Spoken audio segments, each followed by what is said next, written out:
This video is going to walk through all the steps for a brand new user to Secreterrier that is wanting to enter a barn hunt trial for the first time in this particular software. So we'll start with creating your account, adding your dogs, connecting your dog's records up directly to the Barn Hunt Association database, and then finally we'll walk through entering a trial. So before we get started with Secretariat, however, we want to make sure that we have a couple of key bits of information on hand. The first one is, of course, our dog's barn hunt number. We always want to make sure that we know that when entering a trial, so hopefully you have that. The second piece you may or may not have as readily, but that is to make sure you know the email address that is set up with your account on barnhunt.com. That's in the Barn Hunt register, their national database.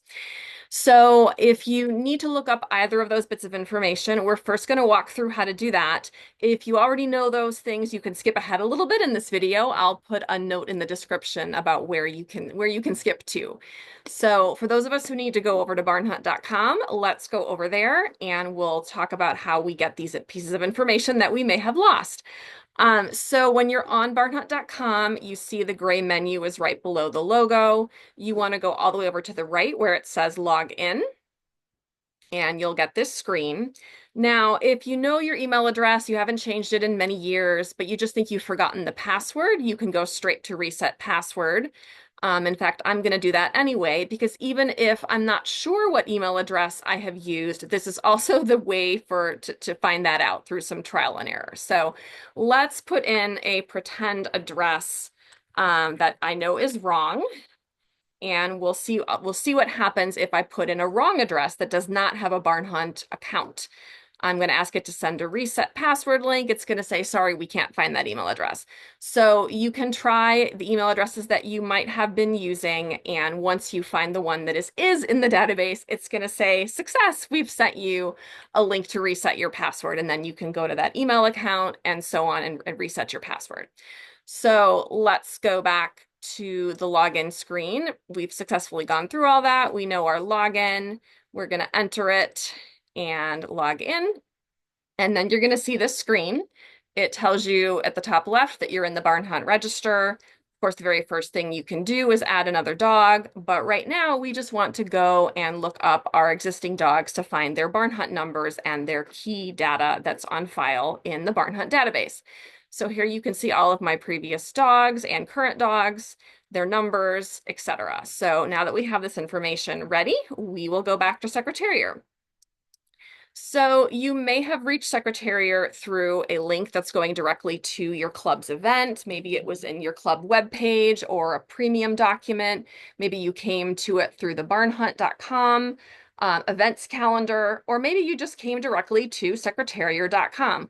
All of those are going to take you to the same website, the same system, and you're going to be on a screen where you're going to need to log in or register.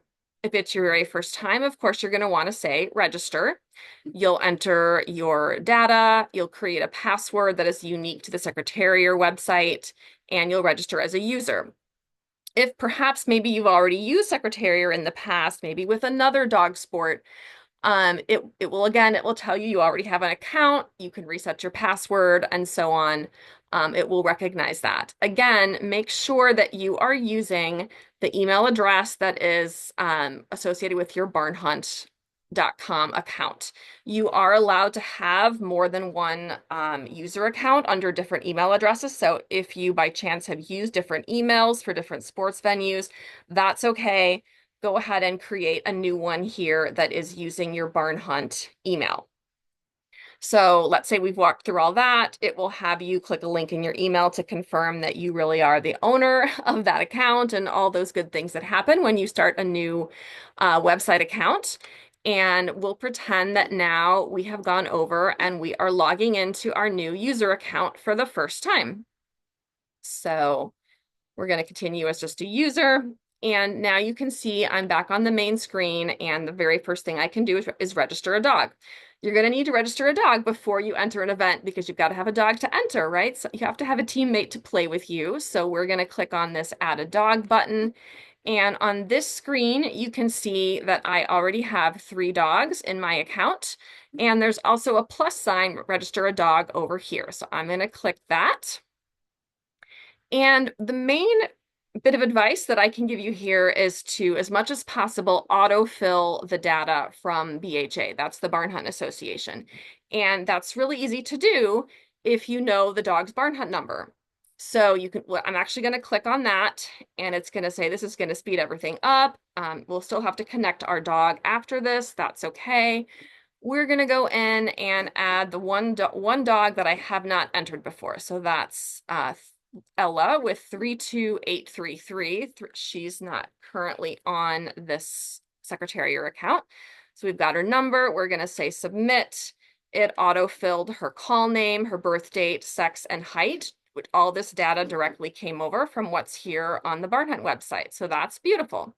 So we'll say, yes, go ahead and register this dog. Now you can see Ella has appeared. She's got a little box just like my other barn hunt dogs, past and current.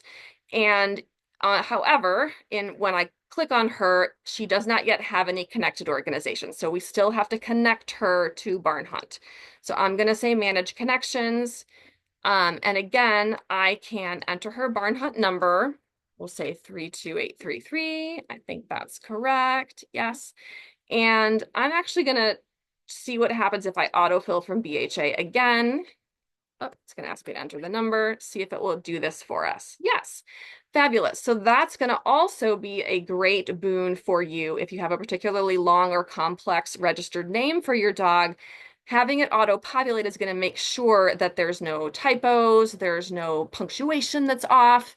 All of those things will make your trial secretaries very happy when the data is correctly synchronized to the Barn Hunt database. So I auto-filled this information, her breed and her full registered name, and I'm going to now go and say connect.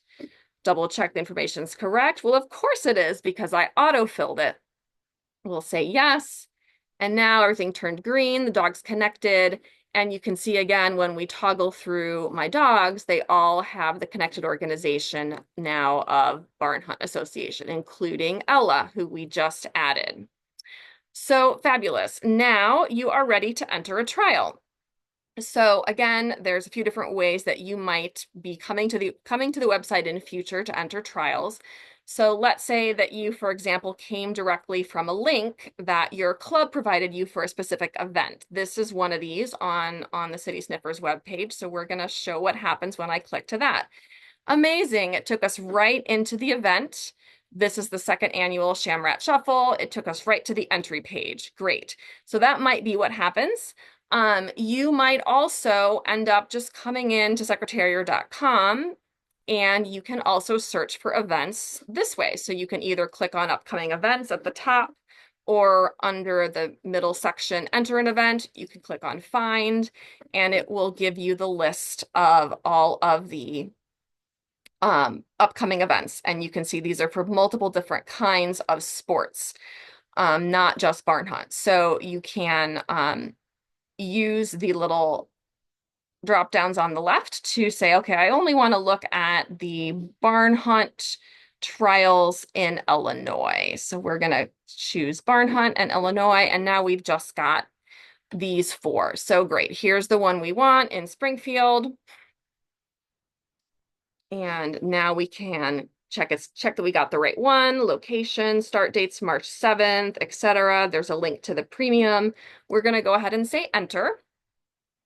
And now we're back here again, and we have to select which dog we want to create the entry for. So I'm going to choose Adina first. And you'll see that now it populates all of the possible trials that are being offered, all levels, all days, all trials in this particular weekend event. So Adina is now in the open level. So I'm going to go ahead and put her in Friday, trial 1 and trial 2. You can see there's also the A and B options here. We're going to say Saturday and Sunday, trial 1, trial 2 under the open section.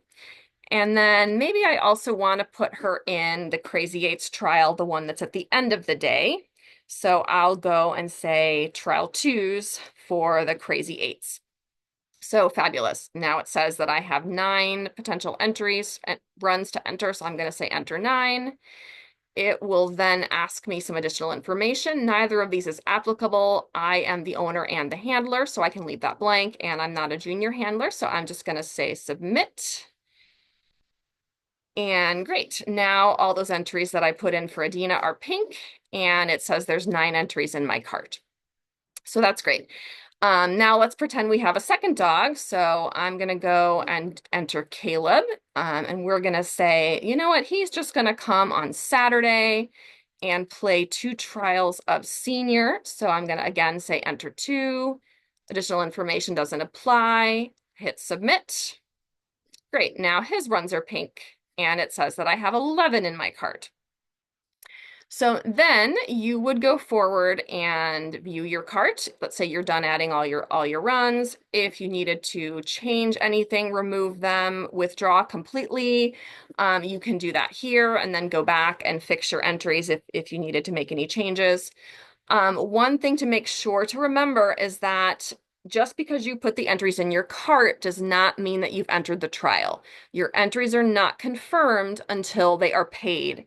And then once you pay, of course, you'll receive a confirmation email. So you may be receiving reminder emails in the future from secretaries saying, FYI, you have unpaid entries in your cart. Just know that they're not confirmed, and you do want to make sure that you pay for them before the closing date so that the price does not go up for you. Or if it's a trial that is likely to fill, you're going to want to make sure that you pay for them as soon as possible so that you don't get put on the wait list. If they're in the cart and not paid, and the trial fills, you will be waitlisted. So just make sure you remember that. But before we can actually check out and pay, you can see right now checkout is grayed out, but sign is active. So we're going to click on that sign and go in and sign the waiver. This is the standard waiver that's on all barn hunt entry forms. Say sign. And now the checkout button is activated, and we can go in here and continue checking out. And you can see here is my breakdown of the costs. We'll continue checking out again. And it shows the total amount due and allows you to add your credit card information to enter. It uses this link system. So it does remember one of my previous credit cards, but you can also enter new ones if there's one that's showing up that you don't want to use for this particular event. Then you'll go ahead and submit payment, and then you will receive an immediate email from Secreterrier that is confirming receipt of your payment and that you are entered in the trial, and so on. That will tell you, because Secreterrier is tracking the number of entries and the space available in the trial, it will tell you that you are in, or potentially if you are waitlisted. So that if it does say that you are confirmed and entered in the trial, then you know that you are. So that's about it in terms of the things to know to enter your first Secretariat trial. Again, you can go back to this about section and see when the closing date is. You can also access the premium document here. It will be linked so that in case you have other questions about the order of runs for the day, other logistics about the event location, you'll want to make sure that you still go back and read the premium document, even though you're using this online entry form. There's always going to be key information in the premium that is not going to show up on the entry form. So don't forget to do that, and please make sure you read any details that are sent in your preliminary and final confirmation messages. But other than that, you should be good to go, and hopefully the next time you enter a trial, this will be all ready and set up for you to go. So thank you for watching this video, and happy secretariating.